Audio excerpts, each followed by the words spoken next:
Hello, welcome back to Path Working with Archangels. We've now come to a very special place on the Tree of Life. Okay, so quick rundown. Sandalphon and Oriel at the bottom of the tree. Then we moved up to Gabriel. Then we looked at Raphael and Haniel. Then we looked at Michael there in the centre, holding the reins, Samael and Zadkiel. And I wanted to emphasize that this particular group will tell you a great deal about how you can function in the world. You can get a lot of really practical advice by working with these archetypes, these archangels. They're not going to do it for you, but what you need to do is build up a relationship so that you can kind of bring that energy into your life, all those different energies into your life and integrate them. That's what Michael helps you do, helps you integrate the other energies. And Michael is a bit like a charioteer. You know that there is, in the old mythology, the Greek mythology, the Apollo, the sun god, rises and to midday and then drives away again. He goes in his chariot and he's got several magnificent horses. And when I was talking to Will about this work, he mentioned that was what I was describing, was rather like Michael having four horses, Samael and Zadkiel and Haniel and Raphael. And if you think of yourself as having a series of horses, this is not unlike the chariot card in the tarot. There are only two horses in the chariot card usually. So, and one is pulling in one direction and one is pulling in the other. But if you think of them as being four horses, potentially pulling in several different directions, and that you have got to be in the centre with Michael as the sovereign, as the prince of peace, the prince of beauty, the hub that helps to integrate them. So you have to stand in your centre, but then you have to work with all the other energies. I hope that makes sense. I do remind you that if anything I say is not quite clear for you, do put a question in the comments, because I look at them every day and answer them. Right, so we've had that group. There are 8 of them, and we've now come to a very special place, which is a Sephira, which is not a Sephira, right? It's on your diagram. It will have a little grey dotted line around it. So what's this about? It's called knowledge. This is where the Holy Spirit resides. This is a liminal space where nothing is, but everything is possible. And I also want you to think of the image of a temple where there is a Holy of Holies. And in front of the Holy of Holies is a veil, a curtain. And only the high priest can go behind the curtain. In a Christian church, you often had something called a reed screen. So the screen would hide the sacred altar behind it from the people sitting in their pews in front. Now, I must correct myself, actually. I think I said reed screen, and it's a rood screen, but not rude in the usual sense of rude.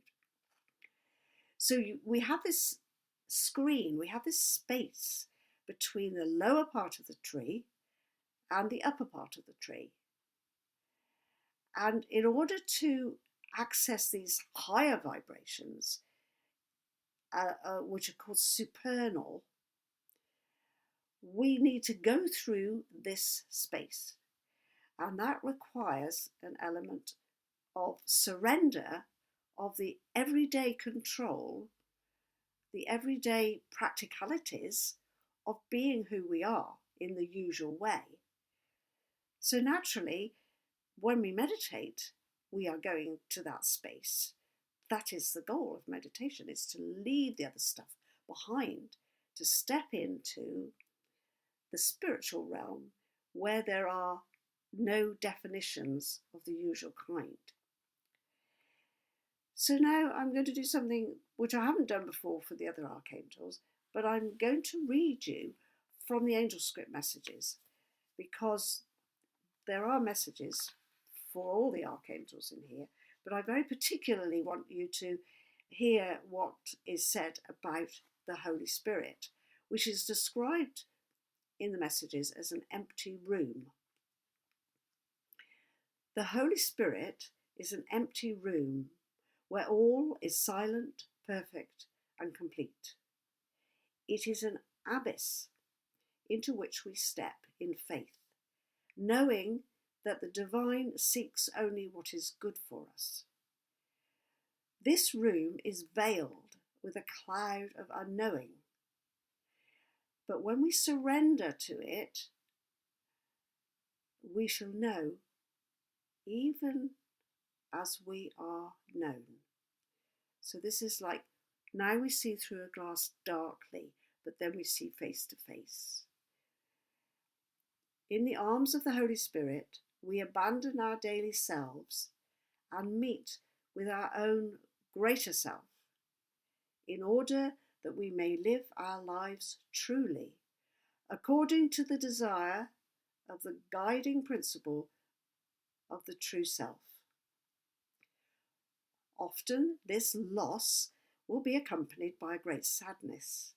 It may come after a great struggle, during which we feel we are fighting to survive, to keep our sense of purpose and direction.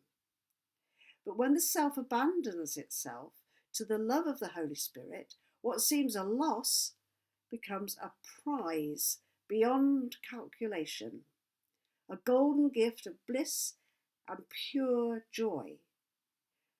After a time of darkness comes the light of the divine. When we step into the room which beckons, we enter the great mystery. We move forward without maps or directions into unknown territory. We move forward with our intellectual desires for understanding and explaining left behind. And we allow ourselves to fall into no space, a void, in which rational considerations have no place. We can never know the Holy Spirit with our usual thinking minds, only with our innermost being. When we move into this space, we are coming home. Our souls meet with the Holy of Holies, and we are dipped in the divine light. So what that message tells us is that all our efforts, all our controlling and strategic and practical efforts to create a life that is good for us have to be surrendered in order for us to receive a sense of beauty and increase and bring that back into the life of the lower part of the tree. So what we're saying here is that the lower part of the tree is a kind of model or a conceptual kind of map of how things can work for us in our everyday lives. We can work with the archangels who stand before the divine throne. That's what Raphael says. I am one of the great spirits who stand in front of the divine throne. And the divine throne is behind this Holy Spirit, this non-sufferer, it's called. So there's no space there, there's nothing happening there. And yet there is the potential for everything to happen there. And so we would move up into it through meditation, through spiritual disciplines, and say, yes, I'm here in my everyday life, but I surrender myself to something much greater, and then my everyday life will be greater. So I'm not limiting myself anymore by just working with this group at the foot of the lower half of the tree. I'm not limiting myself just to this. I am seeking something greater to come through me.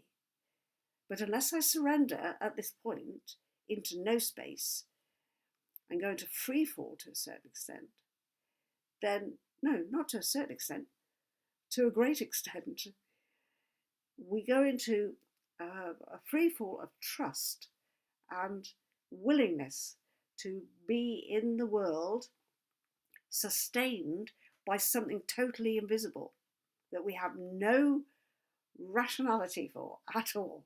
We cannot define it, we cannot box it in, we cannot measure it, we can't package it, we can't sell it. We just have to be with it and trust it.